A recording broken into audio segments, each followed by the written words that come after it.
நாமக்கல் மாவட்டம் பள்ளிப்பாளையத்தில் விசைத்தறி தொழிலாளர்களிடம் இருந்து கிட்னி திருடிய வழக்கில் கைதான இடைத்தரகர் மோகனின் ஜாமீன் மனுவை சென்னை உயர்நீதிமன்றம் தள்ளுபடி செய்து உத்தரவிட்டது. இது தொடர்பான கூடுதல் விவரங்களோடு இணைகிறார் எமது செய்தியாளர் ஆனந்தன். வணக்கம் ஆனந்த், உங்களிடம் இருக்கும் தகவல்களை சொல்லுங்க. வணக்கம்.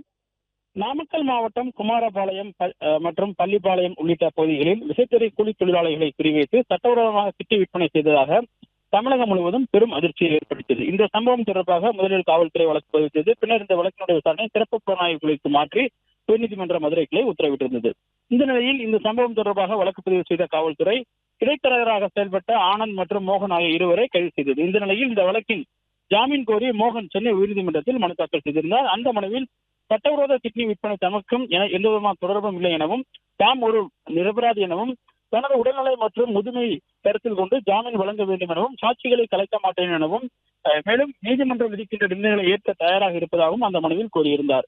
இந்த வழக்கு நீதிபதி ராஜசேகர் முன்பாக விசாரணைக்கு வந்தது. அப்பொழுது காவல்துறை தரப்பில் ஆஜராகியிருந்த அரசின் வழக்கறிஞர் கிட்னி விற்பனை அரசு எந்த விதத்திலும் ஏற்றுக்கொள்ளாது எனவும் மேலும் விசாரணை ஆரம்ப கட்டத்தில் உள்ளதால் ஜாமீன் வழங்கக்கூடாது எனவும் கடும் எதிர்ப்பு தெரிவித்தார். மேலும் தற்போது ஜாமீன் வழங்கினால் விசாரணை பாதிக்கப்படும் எனவும் அவர் தெரிவித்தார். இந்த வாதத்தை ஏற்றுக்கொண்ட நீதிபதி மோகன் ஜாமீன் மனுவை தள்ளுபடி செய்து உத்தரவிட்டிருக்கின்றார்.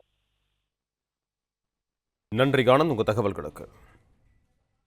பிளே ஸ்டோர் மற்றும் ஆப் ஸ்டோரில் இருந்து பாலிமர் செயலியை QR கோடு மூலம் பதிவிறக்கம் செய்யுங்கள். செய்திகளை உடனுக்குடன் பெறுங்கள்.